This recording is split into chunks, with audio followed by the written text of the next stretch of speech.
បាទសូមស្វាគមន៍មកកាន់មជ្ឈមណ្ឌលជំនាញពិតទាំងអស់គ្នាបាទសូមស្វាគមន៍បាទជួបគ្នាជាថ្មីនៅក្នុងបាទវីដេអូនេះបាទយើងនឹងចេះអំពីបាទតម្លៃសួរតម្លៃគេតើតម្លៃប៉ុន្មានអូខេ how much បាទ how much តើតម្លៃប៉ុន្មានឬក៏ប៉ុន្មានថ្លៃប៉ុន្មានអូខេចឹងដល់ពេលដែលយើងដើរផ្សារអូខេអញ្ចឹងយើងទិញរបស់យើងត្រូវការសួរគេមែនទេតើនេះតម្លៃប៉ុន្មានអានោះតម្លៃប៉ុន្មានទៅឧទាហរណ៍ណាបាទអញ្ចឹងយើងត្រូវចេះសួរគេណាបាទអញ្ចឹងយើងមើលតើនៅពេលដែលយើងទៅទិញរបស់អីមួយយើងសួរគេសួរយ៉ាងម៉េចអូខេ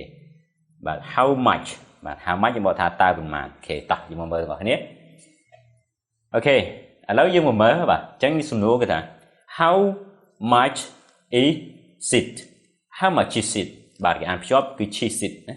អូខេ how much is it តើវាតម្លៃប៉ុន្មានអូខេណា how much is it ឃើញរបស់មួយថា how much is it អូខេចឹងឆ្លើយមកបាទ it is $20 it is $20 អូខេឬក៏ how much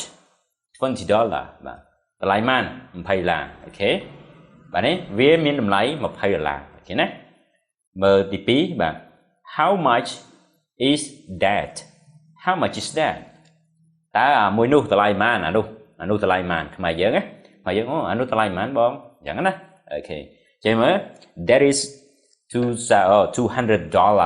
ខេអានោះតម្លៃ$200អូខេចេះវាមាន is it អាហ្នឹងធម្មតា how much is it តែពេល how much is that ဆိုអានោះអានោះឆ្ងាយ how much is that អាមួយនោះប៉ុន្មានណាអូខេគេថា that is អូខេ$200អូអានោះតម្លៃ$200ឬក៏ it is បានដូចគ្នា it is $200អញ្ចឹងវាសំដៅទៅលើអាមួយដែលយើងចង់ឲ្យសួរហ្នឹងឯងអូខេអញ្ចឹងយើងមកមើលទៀតបាទអូខេយើងមើលទៀត how much this one អញ្ចឹង this one នេះខ្ញុំបញ្ជាក់បន្តិច this one មានន័យថាមួយនេះបាទ how much this one អូខេយើងមើលរបស់ច្រើនណាយើងយក how much this one អូខេ this one is $15អូខេ$15គឺ15យើងបានរៀនរួចហើយបាទ this one យើងបកថាមួយនេះបាទဆိုមួយនេះប៉ុន្មានបងគេជាឆ្លើយមកអូអានេះ$5អូខេណាអូខេនិយាយមកទៀតអូខេ how much is this computer អូខេអញ្ចឹងគេមានកុំព្យូទ័រមួយគ្រឿងបាទយើងអាចសួរបានអូខេ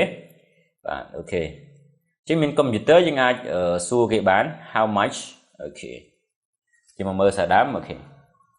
how much is this computer អញ្ចឹងគេจะឲ្យទៅលើកុំព្យូទ័រហ្នឹងថាមានមកតុក4-10គ្រឿងអញ្ចឹងយើងจะឲ្យមួយនេះ how much this computer កុំព្យូទ័រមួយនេះតម្លៃប៉ុន្មានអញ្ចឹងគេថា it is $400អូខេវាមានតម្លៃ$400អូខេអញ្ចឹងនៅពេលដែលយើងសួរគេយើងអាចសួរបាន how much this one how much is that ឬក៏ពេលខ្លះទៀតបាទមិនបាច់ឆ្ងល់ច្រើនទេហុចតែរបស់គេ how much តែប៉ុណ្្នឹងវាប្រាប់អូ$20 $30 that's all ប្រហែលអស់ហើយអូខេណា how much that is that តើអានោះតម្លៃប៉ុន្មានឬក៏បើសិនជាយើងសួរអាមួយនោះគេមក how much is that's one អូខេបាទនេះ this one មួយនេះណា this one មួយនេះបាទ that's one មួយនោះអូអាមួយតម្លៃប៉ុន្មានបងអាមួយនោះ how much អូអានេះយើងភ្លេចនេះ how much is this one មិនត្រូវណាមាន is ណាកន្លែងនេះអូខេ how much is that one មួយនោះតម្លៃប៉ុន្មានអូខេអញ្ចឹងអាចសួរបានតាមកលៈទេសៈមួយនេះមួយនោះឬក៏កុំព្យូទ័រនេះទូរស័ព្ទនេះអញ្ចឹងទៅឧទាហរណ៍បើសិនជាកន្លែងនេះ how much is this computer ដែលយើងដូរ how much is this phone ទូរស័ព្ទមួយនេះតម្លៃប៉ុន្មានអូខេមួយនេះតម្លៃប៉ុន្មានអូខេអញ្ចឹងយើងអាចសួរមួយណាក៏បានទៅតាមស្ថានភាពជាក់ស្ដែងបើយើងសួរទូទៅ how much តែប៉ុណ្្នឹងក៏បានងាយណាដូចខ្មែរយើងអានេះប៉ុន្មានបង how much អូខេណាបាទអញ្ចឹងយើងអាចសួរបាទប្រយោគរបស់យើងបាទពីដើមរហូតទៅដល់ចុងក្រោយយើងអាចសួរមួយណាក៏បានដែរអូខេទៅតាមស្ថានភាពជាក់ស្ដែង